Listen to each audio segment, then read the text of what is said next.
Yo,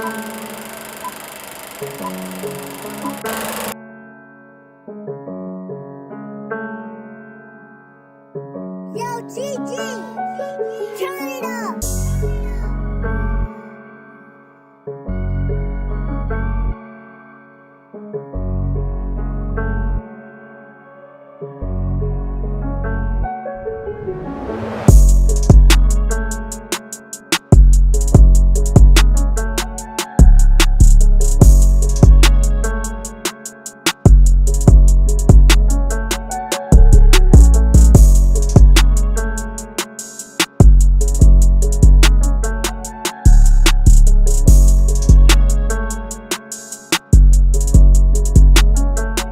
Hey, what's going on, everybody? Bringing you guys another episode of Conversations with Cortez. I am so happy to bring you guys the greatest guest today. This is one of my new friends, but really awesome, just like salt of the earth type of dude. That's why I wanted to make sure that I got him on here. Would you want to go ahead, give an introduction, let all the people out there know who you are? Yeah, yeah. So I'm Matt, also known as Moondog Genetics. I've been pretty much growing since not real long, honestly, since like 2017. Okay. Yeah, and then breeding, I would say since last year, 2023, is when I really got into selections and just running populations and stuff like that. Yeah, we can talk about all the projects, but yeah, that's kind of about me. I love smoking. Well, don't worry. We'll get into that later. Yeah. I love We'll just kind of give a smoking little it up brief with the homies, introduction man. just for the folks out there who don't know who you are. That way, get your face out there a little bit more. That's it. Well, man, we just had a great time at the Cup, didn't we?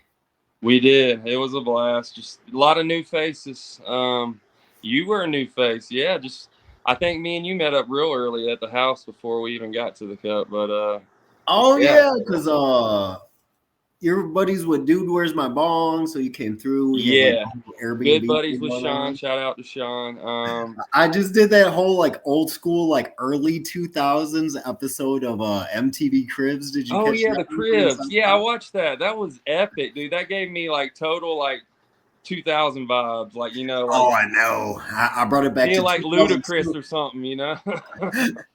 I brought it back like we were gonna bring back the Superman dime bags. You know what I'm saying?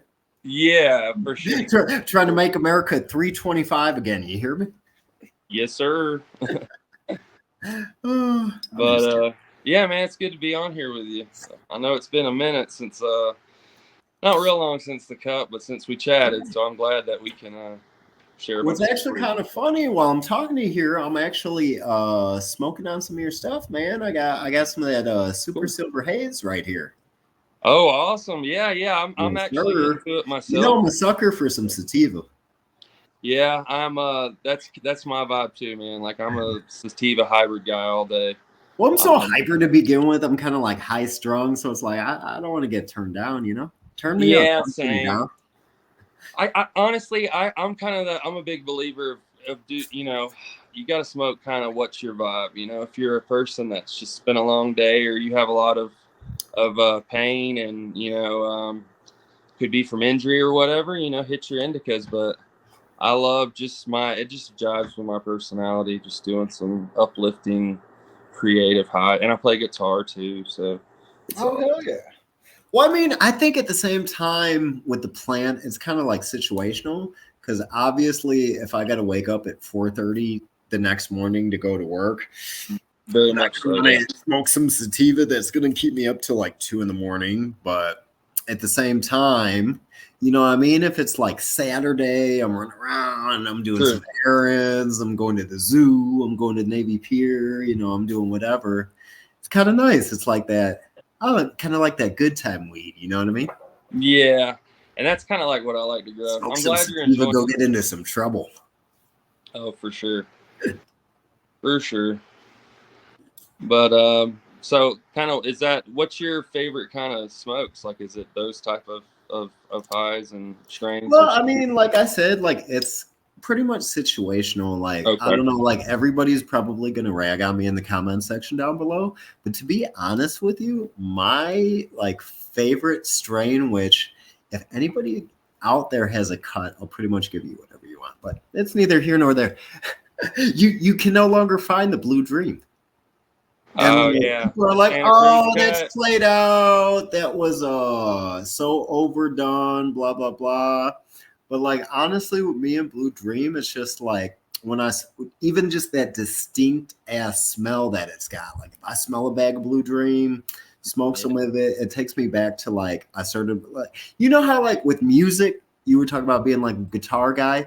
You know how it's like you can hear a song that even if you hear it today, it'll bring you back somewhere like 20 years ago and like you'll remember what you were doing. Oh yeah, Might absolutely. even, when you get those memories where it's almost like you can like smell what was going on like while it was happening.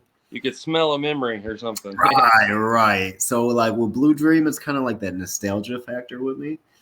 But at the same time, I mean, as far as like the indica side, I've been getting into more of like the pungent and kind of like morose kind of stuff. You know what I mean? Like Oh yeah, some of them baby shit terps, like MD, GMO, those the very chems, the funky. Yeah, sours. even a good TK is pretty funky to be like Mhm. good Triangle Kush. I don't know who I had this conversation with the other day, but it was like it might have even been you, but it was like a good Triangle Kush and sour and OG. They all Oh have yeah, some. that was me because you remember I was talking about how man you get some stuff like that just kind of grabs you by the boo I boo. feel like they're from the same parents too. They gotta have the same, like, you know what I mean? Like TK, we don't know a whole lot about, but I feel like Meanwhile, down in Florida, yeah, man, it was in the circles, the bunch of the yeah, yeah, some Florida man type lore behind that one. yeah, Matt. Supposedly the story is, and I'll keep it short, but Matt, he was known as Bubba. It was him and Josh D who he got it out to on the West Coast, but I know it was Bubba and a few other guys that were at the University of, I want to say it was Tallahassee, FSU. Yeah, so like the Seminoles, but It sounds it was about right. grown in a dorm room, my friend. Grown in a dorm room. And so one of his friends said, "This smells like Kushberries." And so Kush, that's how it apparently all began. But yeah, man, Florida, the roots of OG for sure. The roots of most insanity for the country. Yeah, for sure. In recent news, Florida man. Oh, I know. Oh, I got a lot of family in Florida, though. me too. I've spent years of my life out there. So if anybody out there thinks that I'm trying to like rag on Florida right now, like no, Me neither. you can ask about me in Port St. Lucie County. You can ask about me in Port St. Lucie County. Yeah, I'm from Panama City, so like the Redneck Riviera is what we call it. And Oh hell yeah! I still love Florida, man, but I'm a Well, mountain guy here's through and how through I now. break up Florida. It's like if you're in the north of Florida, it's like you're still in the south. If you're in central Florida, it's like you're in a retirement community. And if you're like south, you're pretty much like in some type of like bohemian culture. Yeah, completely It's like different it's actually land, kind of for cool though, because my wife, her family's originally from Haiti. She's of Haitian descent, so they're Oh, still cool. down in like Miami, Pompano area. I got family in Tampa. I got family in Port St. Lucie. So if we want to go down there for like a Thanksgiving or something like we just did like 2 years ago, we just fly from Midway to Fort Lauderdale, get off of Fort Lauderdale, get a rental car, and then who are we going to first? Okay, they're about an hour drive this way. Okay, then 2 hours back a little further north the other way. So it's like we can hit both of them.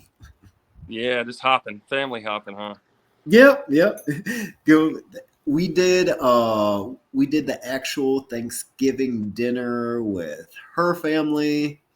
And then the day after we did like a dinner with one of my uncles. It was actually kind of like my closest uncle growing up. So that was her first time meeting him. He actually passed since then, so I'm really glad that my wife got to meet him and everything. It was actually kind of funny though. I had to bust him out of the VA, out of the Veterans Hospital. Oh, really? Yeah, they kept him in there for like a week, but he was a stubborn old Against his will bastard. type thing, like He did 3 tours in Vietnam. He was one of the original Green Berets. He ended up getting scratched by like a neighborhood dog, but I guess the dog had some type of like virus in it. Oh no. So when it scratched his leg, and the guy'd been fighting cancer for like 20 years on top of it, but that wasn't what took him out. But the dog scratched his leg and it started going like sepsis, whatever that is. But he was so stubborn, he had like that special forces training. So he literally ripped the scab off and poured lacquer thinner in it. I guess it started ballooning up, and eventually his wife ended up forcing him to go to the hospital, but he insisted that he drove himself the hour and a half down to West Palm. That's a next level gent there for sure. Oh yeah, I mean, by the end, like even when we seen him, he had like the oxygen mask. He could walk, but he still had like the scooter thing, and you know the VA actually set him up pretty nice. They had him like the thing where it was like the minivan, where like you just drive on it, and the van like puts the scooter away by itself. But even in that like roto rascal with the oxygen mask, like that. Make no mistake, that man was still as dangerous as a rattlesnake. For sure. Yeah, Florida's definitely a well, one of the gems of the country. For sure. You kind of have to love. You gotta love. I still can't get over it. Oh, I almost just put this on camera. I'm trying to age restrict myself, but I can't do that. But man, the super silver haze that I got from you, and it's such a funny story how I got it from you because you had it in like the big Pringles cans. Oh yeah. So I intended to kind of bring it in glass jars, you know. And the wife like last minute started making like baby food for. We have like she's almost a year old baby girl, Iris. Love you, baby. Oh yeah, happy Father's Day, by the way. Yeah, this won't come out today, but we are recording on Father's Day. So to all the fathers in the community that are in your children's lives, big shout out to you. Yeah, happy Father's Day, everybody. But yeah, she was making baby food, and she ended up putting it in the glass jars. And so I'm like, well, I'm taking these. They're like what you get baby formula, the powder formula in. Yeah, like Similac or whatever. Well, they're like metal tins, and they're really good storage. They're not going to put baby food in that and let it expire within, you know. So I was like, well, I'll just take these things, you know. And I threw some like Bovita packs or whatever, Bovita packs in there just to kind of, you know. But and I knew it was going to get opened a lot, so and I like the moisture a little bit higher, even if I'm bringing it, because I know, you know, off gassing it the whole time. By the time everybody's getting it home and stuff like that, it's gonna be just about perfect. So, but yeah, man, it was a Konqueror. You know, it's actually kind of funny because I did the math the opposite way. I was like, oh, this is probably like still drying. So like I was almost going like with the old school like paper bag tech, cardboard box tech of like drying. It's like, damn, I just dried this out, but I gotta travel, so I don't want it to like Colorado crumble up, so it's gotta like off gas a little bit, everything, you know. That Colorado crumble is so dry here. I mean, here in like Arizona, any of these states where the humidity is just like non-existent. So I'm like, man, I'm just gonna throw some packs in there. It probably would have been fine without it, but see, that's kind of the funny thing here in Chicago. If it's the summertime, we can be at like 60-70% humidity. But at the same time, in the winter, it's like a fucking desert, dude. It can be like 14% humidity. It's ridiculous. So we go from one extreme to the next. Yeah, isn't that how it is, though? In like kind of like the Midwest, West. I mean, we're not on the West Coast in Colorado, but, you know, that kind of Western, you know, frontier. That's definitely westward bound from where I'm at, sir. But yeah, the Pringles. We ended up driving, me and the wife. We were gonna fly, but that got messed up, so we had to make an adjustment. But I was messing with her because she was kind of like, you know, being a little out of hand for like the 15-hour, 1,000-hour drive. But we had the cat in the car too. Like, Jesus Christ, woman, you make like we're headed west by covered wagon. We don't got to traverse blanket ass engines on the way there. We'll be fine. Miss Cortez, she was such a delight, man. Meeting her at the house and just chatting it up. She's awesome. Shout out to She's her. definitely a gem. She's Yeah. definitely a gem. So Great the woman. Conqueror, how did you get the? I'm personally curious. I was gonna ask you that. Yeah. I know, like I guess the addition to Cortez. How did that come about? So that's actually really funny. Not too many people have asked me about that, but so like the whole Cortez the Conqueror thing, it's actually I don't know the fancy. There is a name for it, but it's basically like a comparison or whatever. But Conqueror, it kind of like embodies just like making mistakes in your past, but then making the best out of your future. So like Cortez the Conqueror, it's kind of like even if you get it put into a bad situation to like still come out on top okay. Not only okay, but you have the upper hand. I like that. Like you're not gonna get So it's like defeated by conquering struggle. your surroundings, conquering your environment, not only conquering, but then overcoming as well. Yeah, like not getting defeated by struggle. Like saying, "Yeah, I got you, man." No. I love that, bro. What did I say? When the going get tough, the tough get going. Sometimes you just got to crack some heads and kick some ass out here, you know. Yeah. Full on like what Wayne Gretzky or Right. Yeah, I got you, man. I don't know. Like, see, so I'm second generation for the United States. My mom's side, I'm half Austrian. So Oh, cool. I didn't know that. Yeah. So I grew up like a little different. I basically had like the traditional like European immigrant upbringing, you know, so a little harder. We are Austrian, but we come from like a Slavic bloodline. So we're not German, even though we're Austrian, which is a common misconception. But I just totally lost my train of thought. Oh no. So my grandma had 9 kids. My mom is the second youngest of 9, and she was 31 when she had me. So like my oldest uncle right now is 80 years old. It's actually my birthday a week from today. I'm about to be 37, but I still kind of got the mentality of like a 50, 60-year-old person sometimes, just because like I was kind of like raised by my grandparents, like more than my parents, you know what I mean? I feel you.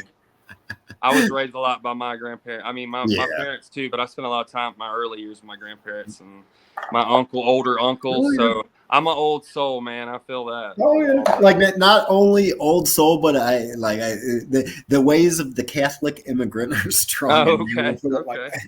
Okay. Right, wrong, or indifferent. That is my morals. That is my value system. Hey man, you know what I got the last of, and I cannot show it, but I can show you this. This I don't know if the camera picked it up, but this is the last bowl pack of the Jaren weed, of that weed that Jaren gave me. We smoked some of it at the house, remember? Yeah, I think we did. Yeah, that unicorn poop. Yeah. Oh man, that strain. That's a Jaren can throw his ass off, bro. Yeah, that Thug Pug. That's one of his classic, like beloved ones for sure. Besides his like breath, garlic breath, and all the Mendo stuff.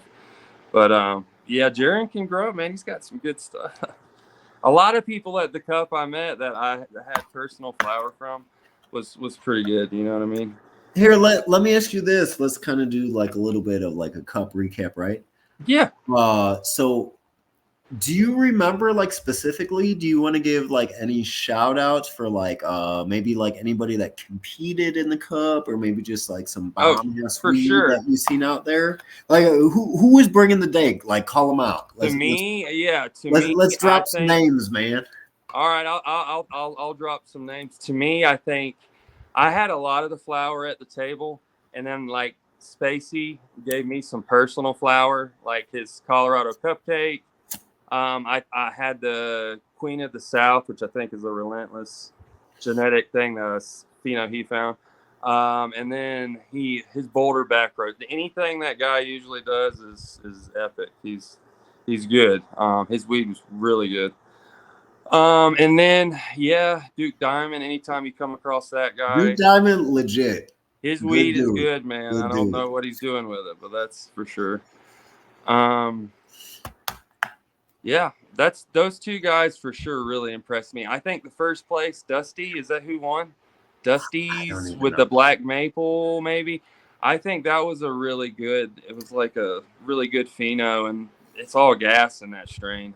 So that the number one, whoever won first place, man, you the living soil guy. I know. Hey, shout out to who won. You did that. Uh-oh. Oh, there he is.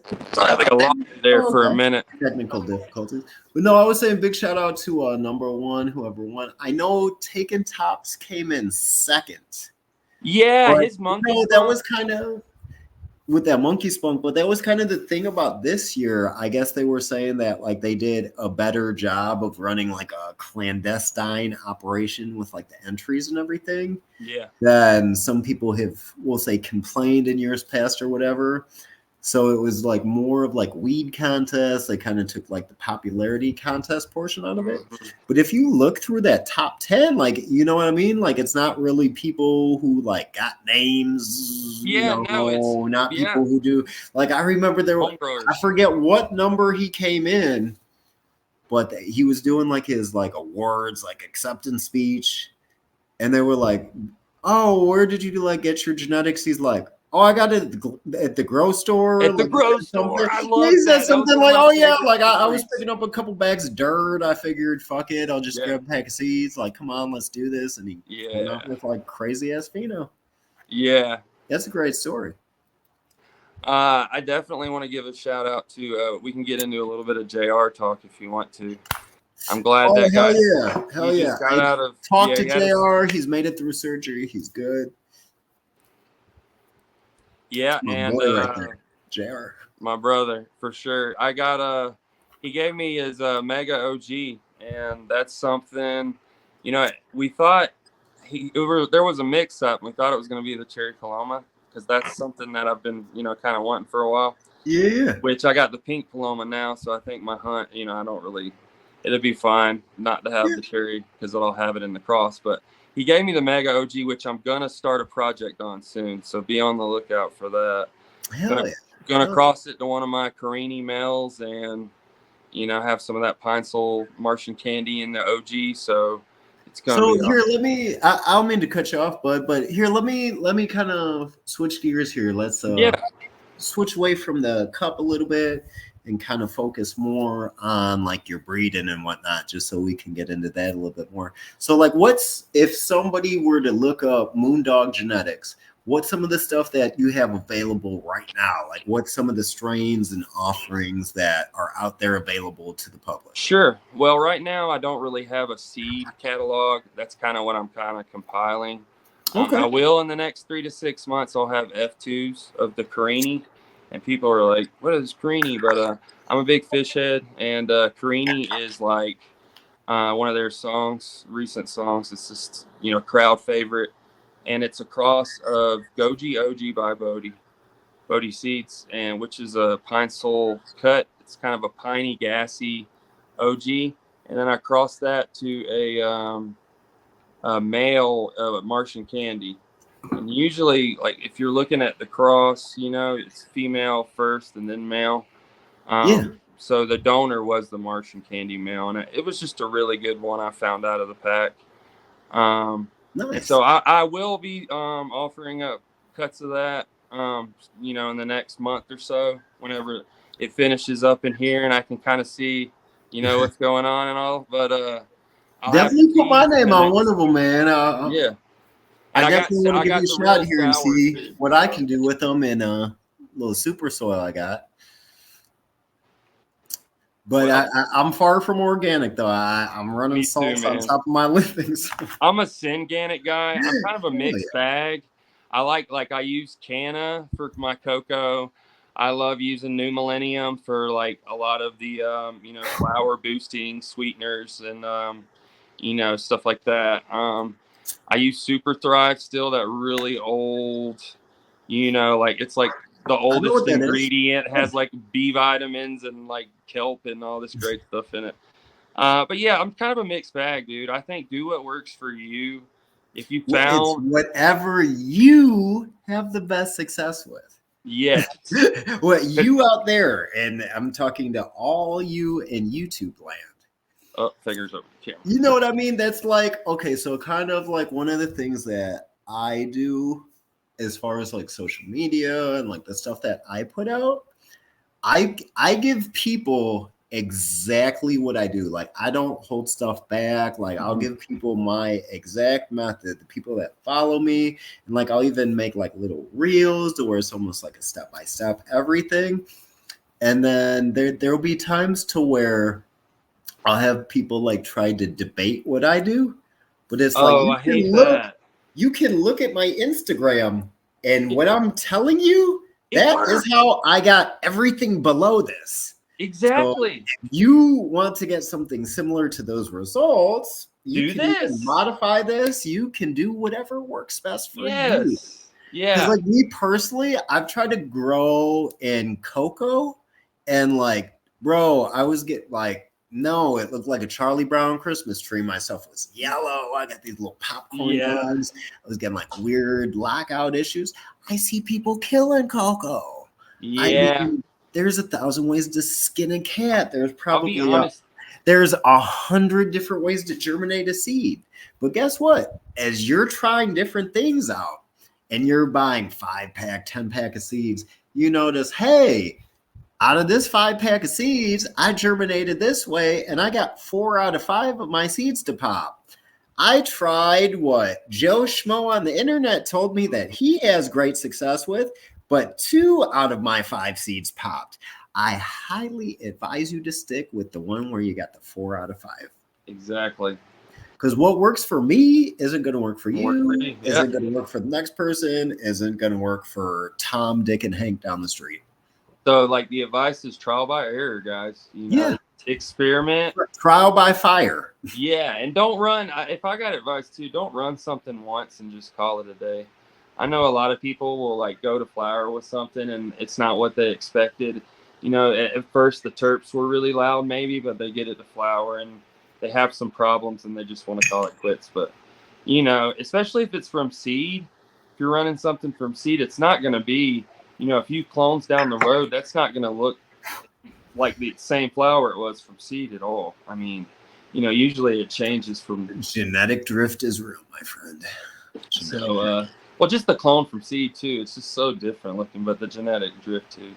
So, but a lot of times I get stuff THC tested that I grow out, and people are like, "Oh, THC doesn't matter. This, that, another." Like, but see, here's the thing. Like, so for one, the main thing, I'm competitive as hell. So like, I even find ways to compete with myself. So like, growing a strain out multiple times, I'll go take it to get tested. So that's basically like my score. So it's like I want to see if I can beat my high score. Yeah, I got you. My personal record as it stands at the moment was a 28% sativa dominant variety. It was the sangria slushy from Lit Farms. But that looks great. that's kind of my own ego. That's kind of just my own megalomania, whatever. Yeah, I'm over here like a fucking Bond villain.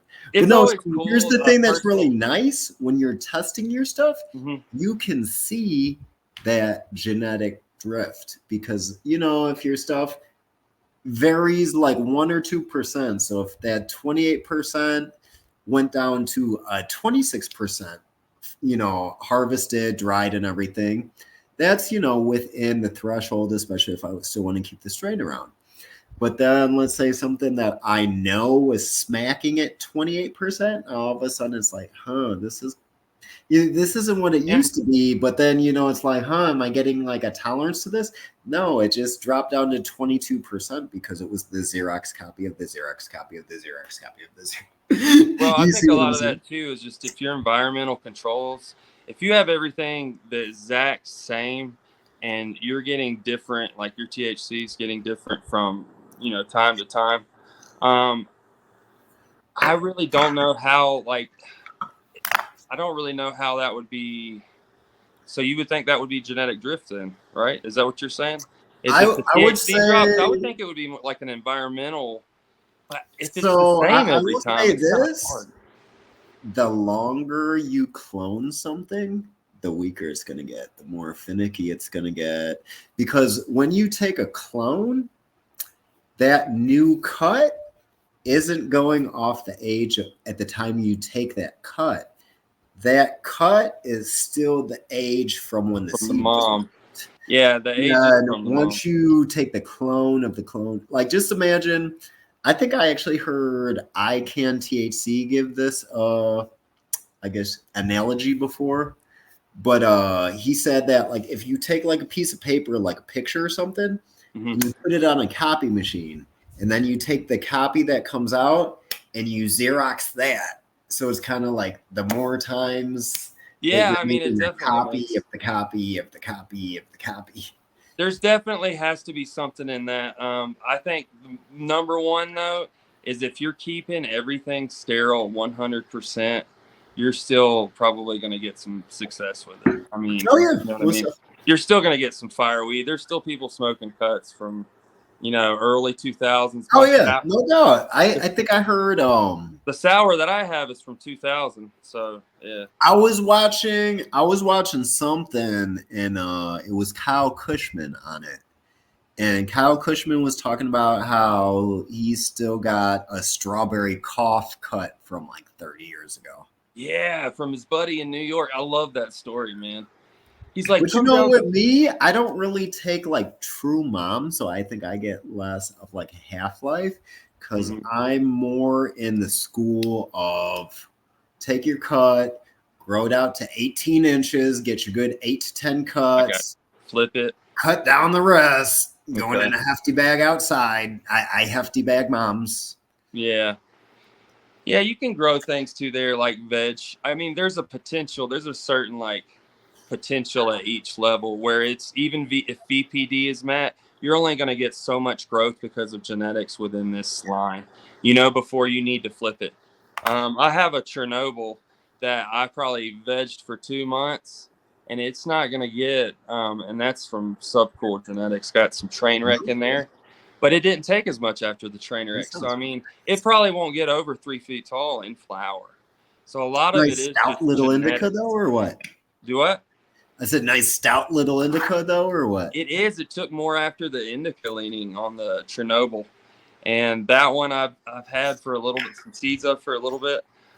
Just very like, green lime slurpy terps. I love that. Yeah.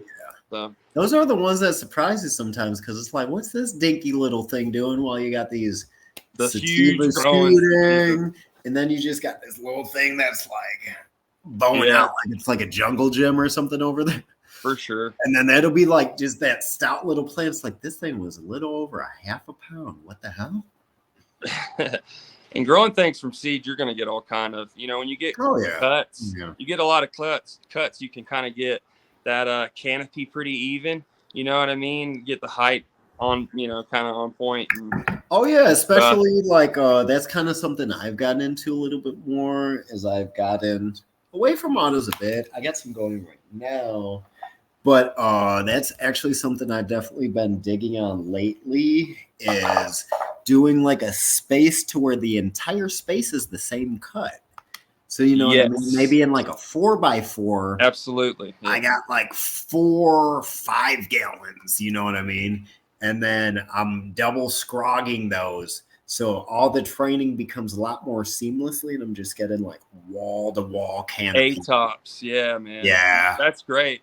Same cut, but not only that, I'm, vegging them out a bit and watching them to see which clones, which roots are showing the same vigor too. So everything just taking the best of the best and throwing those in the room, double scrog. Mm-hmm. Yeah, I know JR says that all the time, like take notes, and even, what is it? Roach from Athena, that guy, I saw an interview from him recently on YouTube. And he is like, if you can make minor adjustments and take notes of every little thing from each like harvest or each grow, whatever, you're gonna improve. But a lot of people, they'll put inputs in, they'll change them a lot. They'll have all these environmental variables and then they'll come out with good flower, but they just don't know how to improve. And I'm like, dude, take notes. Like, I know that sounds dumb, like we're going to school, but like, making any little adjustments is so Oh, big.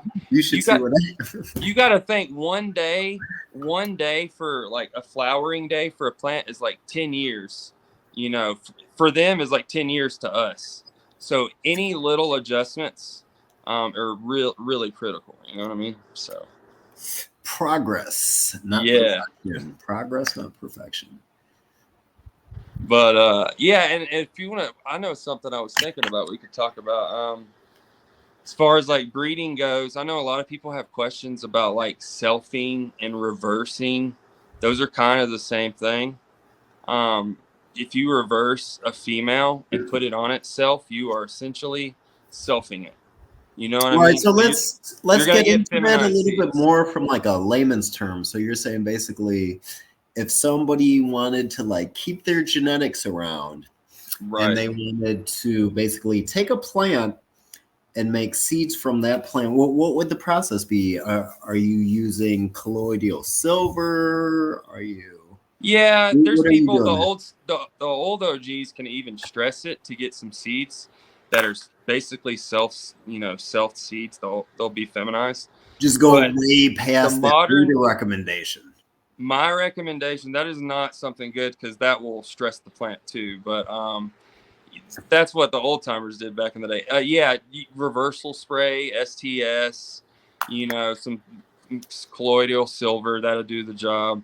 And then like 5 weeks down the road, 6 weeks down the road, not 4 for sure. You'll see development at 3 and 4, but 6 weeks down the road, you'll have seeds, and those will be when you reverse, yeah, there'll be S1 seeds basically, yeah. So you'll reverse the plant with the colloidal silver, and then it'll become a male, and then that male will put pollen on itself. You'll have more females of the same thing in the room, and then those seeds will be S1s basically. So Okay. Could you even do it on the same plant if you kind of made this one nut up on you and kind of like sprinkled it yeah, I on mean, another one? it wouldn't. The only time it's selfed is if it's from the same. It's the same mom and dad basically.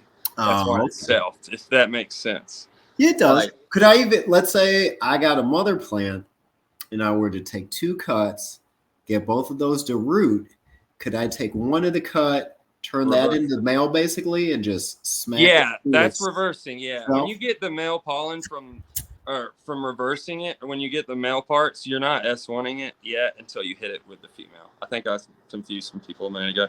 I'm a little stoned too, so but you have to reverse it, make pollen, and then hit it to itself to get the S1 seeds, which are reversed F1s, because that if you're still working that general first line, that first cross up, yeah, so. Doing like the, what do they call it? The pundit square and everything? The pundit square, yes. I think that is it. Man, this With guy over here, all these notes. But shout out to Sean Cron, but my one of my good mentors and buddies, Sean Cron on IG, he's like a pheno hunter too. He told me that S1's really they're really stable first off because it's mom and dad, you know. From the selfing you're getting 100% of that, but you're also so you got stability, but you also open that gene pool a little bit more, so you're able to Bro, the recessive gene. yeah, you're gonna get that, you're gonna get more of what that is, whatever you self it. So if you All of a self the sudden, one Irene, of them's gonna get pulled out with like red hair and freckles because of like maybe your great and those will grandpa all from be back in the day. yeah, those are all, those what those are. If you see a few that have that, those are all recessive traits. Mm-hmm. When you find those, and if those are something that's desirable, that's when you start breeding. That's called that's the selection process. When you say, Right. hey, Well, you all find these, that one this, thing that's really special is like, man, I could do something with this here. I mean, yeah, and that's really that's kind of where I'm at. As like, I know I'm not the best grower. I mean, I got a lot of techniques. I've been cultivating for like, a few. I was in Denver before we moved to the Springs at Colorado Harvest Company, Green Stativa for a few years and stuff. Oh, And so you're not only just home grow, you've got like some yeah, commercial cultivation experience on the resume. Yeah. I started off. Me and my Okay. wife. Big moved ups, big ups. Yeah, we moved to Colorado in like it was like 2021 maybe. So just a few years ago, honestly. And I was started at Green Stativa and was there for a little over a year. And just what you really realize is what you don't want your plants to come out looking like, that commercial look. Where some of them's going to have PM, some of them there's going to be larfy buds, and that's okay. Sometimes, I mean, if you have larf, you're going to figure out how to make it to where you're going to grow a better plant to fix that problem. But when you're on a Or commercial you can setting, use that larf and turn it into extracts. I mean, or that, yeah. personally. But when you're on a commercial setting and it's We're just kind of like a whole hog operation over here, you know what I mean? Yeah, that's true for all the what is it, the edibles and stuff you make with it. That's probably Edibles, actually I mean, you can make tinctures and stuff. rosin, Yeah. tincture. But like, I guess on a commercial setting, you Go ahead and seeing press some of that shit, dude. rows and rows of larf, you do not want to see that. But at home, you just learn. You're going to learn more at home from your mistakes than you are on a commercial level. I'm a big believer in that. And just researching and learning after like your peers that, maybe have been doing it longer, like JR, with all his crazy, I mean, that guy's a guru with like pretty much everything he does. And that's who I go to for advice. That's like, actually, you want to hear something funny? I think we mentioned it earlier. I went through like a spider mite issue. I never had them before, so I didn't know what the hell they were. I'm like freaking out. I'm talking to JR. He was actually the one that JR Token's the one that diagnosed my spider mites. I took like a jeweler's loop. Like you can, what do you get them for? Like maybe $8 on Amazon. Yeah. You can hold a jeweler's loop like over your camera thing right here. And then that's like an $8 way that you just turned your phone into like a microscope. But I got up on one of those things. I sent it to JR. I'm like, bro, what the hell is this? He's like, that, my friend, is a 2-spotted spider mite. I'm like, motherfucker. Those are the worst. Not really. To be honest with you, they're really not the worst. You get a whole bunch of thrips and stuff. This shit goes south real quick. They eat your leaves and stuff. That shit goes. Well, I didn't realize until root aphids too. My bad. I didn't realize that I had spider mites until I couldn't just write the leaf mining off as a deficiency anymore because I had spider webs on my shit. Oh yeah, like that's full on like breeding grounds on the plant. Right? Oh, bro, it was bad, but I actually did kill them off, and I still got to harvest. And I dealt with a serious light leak issue too. Mm-hmm. It's actually kind of funny. That's what was in the chicken wings. Dude, those chicken wings were lit. That's all I know. Oh, dude, I got some of the weed right here. Like, great, fucking nice, terpy weed. The Orange Sherbet runs. Big shout out to Busby in Chicago. Big shout out to Fonzo. But with that one, well, it was nearly impossible, but I did end up being able to eradicate them, but it was from switching off between Trifecta to Neem to Lost Coast, and I was basically cycling with those 3 sprays, but then I released probably somewhere around like 5,000 ladybugs combined. Went in with predatory mites, and I went in with rove beetles as well. Vicious little fuckers there. Yeah. You ever employed some of them rove beetles, man?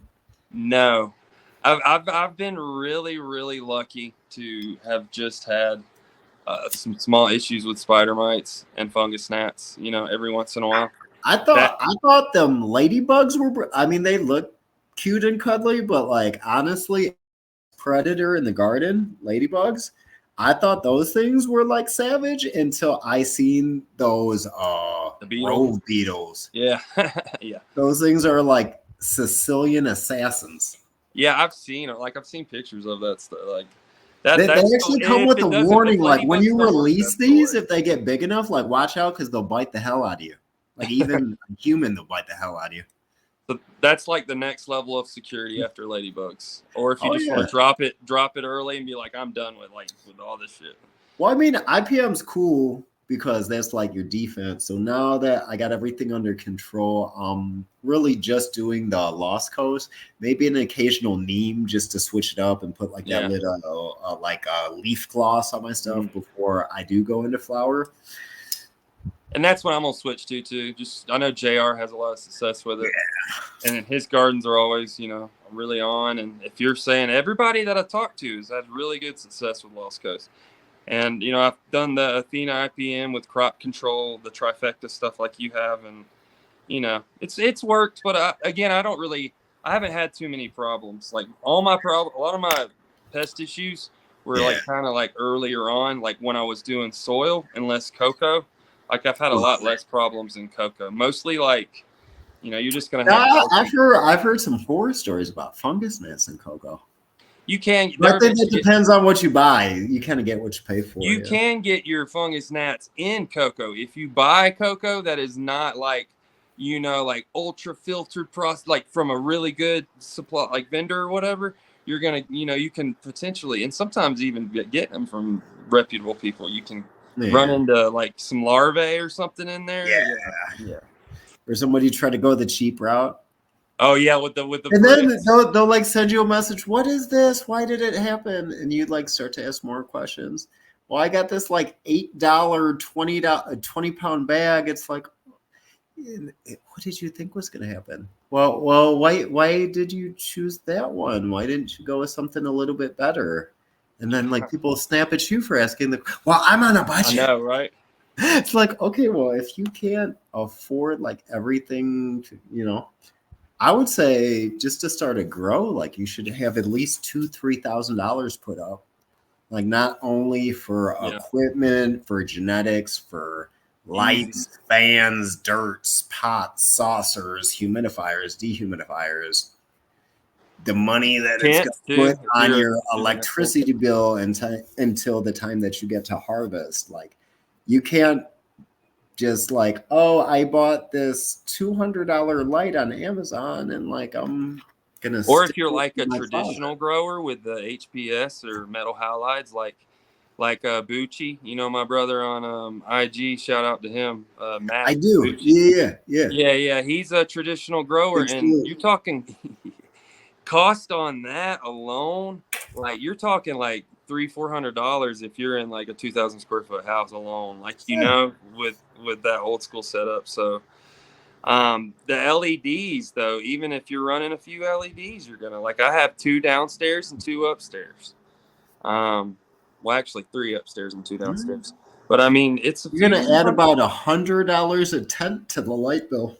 It does. I agree with it's about $100 a ton a month. It's about $100 a ton a month. Mm-hmm. So I mean, yeah, the cost can get up for sure.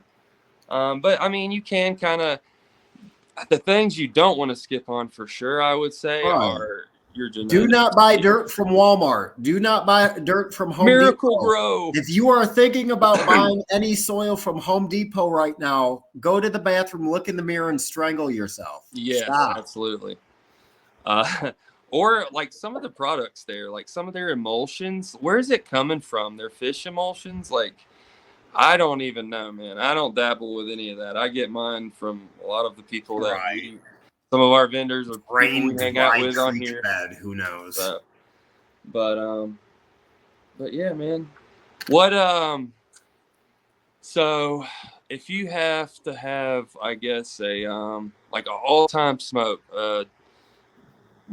deserted island smoke, or what's your go-to? I always like to ask that question.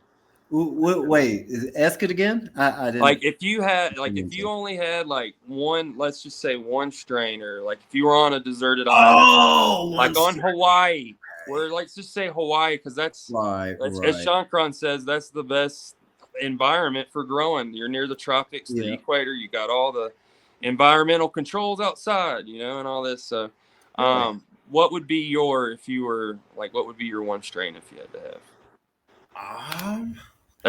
That hits a lot of boxes, maybe like right. So medicinally. I'll actually tell you that, and I've actually kind of been leaning towards this strain too.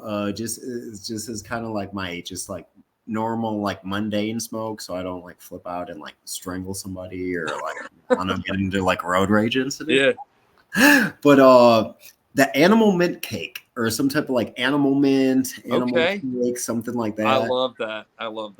I actually competed, not this cup that passed, but the year previous. I competed with the Tiki Madman cut of the animal mint cake. And it's got it's like that like little, it's almost like vanilla, but it's got like a little, if I say piff, do you know what I mean? Like that little. Oh yeah, like the New York piff. Yeah, it's kind of got like a little piff, a little mint, that earthiness. It's definitely Have you ever smelled like an animal mint or like an animal cake? You know, yeah, I've actually grown some crosses like a vanilla piff kind of smell, and they have that really unique cakey like heaviness for sure. Anything, I'm a fan of anything like Kush mints, to be honest. Like anything. Oh yeah. But yeah, I think for me, honestly, would probably be just a really proper batch of sour. I just want to be happy all day, floaty, talking to everybody like I do you, homie, and everybody else, you know. So see, I'm not gonna lie though. So we got into a little bit about the sativas before. Like honestly, sometimes there's weed situational. Sometimes I like to be a little scared. Sometimes I like that sativa that makes me a little paranoid. You know what I mean? Oh yeah, we did talk about that. I want to be like out the blinds, you know, like peeking as the cops come. Like, is it GTA? Window Nintendo? The helicopters are going around, and you're like, oh gosh, can't handle this right now. Or you're like freaking out in the middle of Target because you tried to smoke a little bowl in the car like it was cool. Now you're in the home goods section questioning your life choices. Yes, I haven't been quite at that the home station there, but more at like the tire shop or oil change, and I'm like, what am I doing here? You know, that's like when you know you're a little too high before you walk in somewhere. It's like, ooh, I'm a little uncomfortable. Don't you love that though? Like, but then the edible kicks in, and it's like, bitch, you thought you were high before. Get over now you're high. Yeah. I always love that though. Like you'll like be at the house and you're like, I'm just smoking like my usual all day, and then I leave and then I realize how high I am. Like, you know, like when I go out, like not like, you know, or whatever, walk, or, you know, whatever you're doing activity, but run errands, whatever. Yeah. Hiking. It's always my favorite. Fuck yeah. But yeah, man, I'm really looking forward to the DGC Cup this upcoming year. You know, shout out to all those guys. I'm definitely going. Put a good show on. 100% guarantee. It's gonna be June 7th. Oh, that's the date now. Cool. Saturday. Yeah, they actually announced it at the end of the last cup. Okay. But yeah, the date is, everybody save the date. Come out, see the whole community. I'm sure JR will be out next year. I'll be there. Moondog. I'm sure all the Chad Westports, Rasta Jeffs, ICANN THC. When I come out, see Scotty and the Dude. Soup will probably be there. You know, Jay Maestro is going to be there. Yeah, and we'll have a lot of genetics. It'll be even more lit next year for sure. It gets bigger every year. Like it gets so much bigger every year that from last year to this year, they had to get a bigger tent. No bullshit.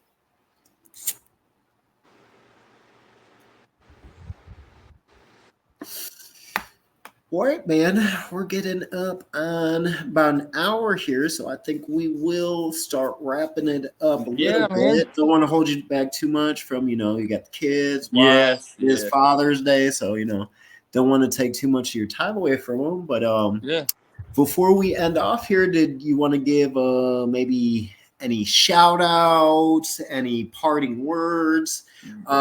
You definitely got to let these guys know how to get hold of you on all your socials there. Yeah. So we'll kind of wrap it up with kind of how to contact me and what's going on with the.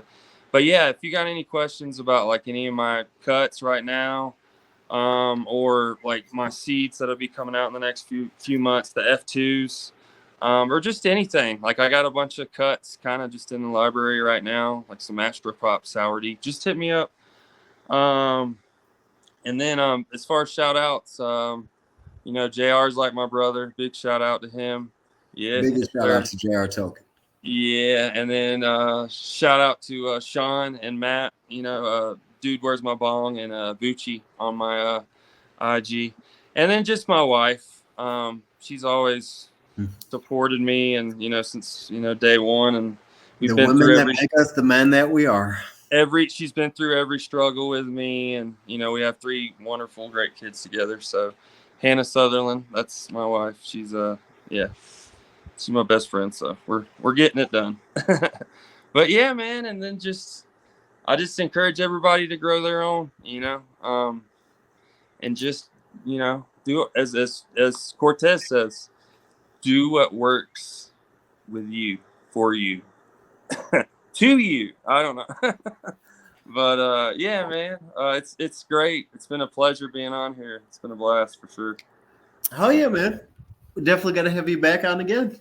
Yeah, for sure. Next time we'll have a little bit more, you know, I'll have a little bit more information on, you know, where you can find my seeds and stuff like that. Probably just for me still, but yeah. But anyway, for sure, dude. And yeah, happy Father's Day to everybody out there, for sure.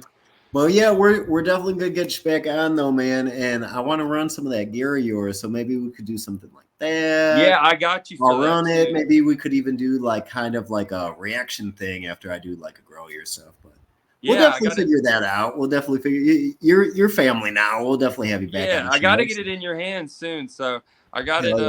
I got a lot of clones hardening off. So I got a bunch of friends I'm hitting up this week. So yeah, everybody keep in touch, and much love and everything. So hell yeah. Well, all right.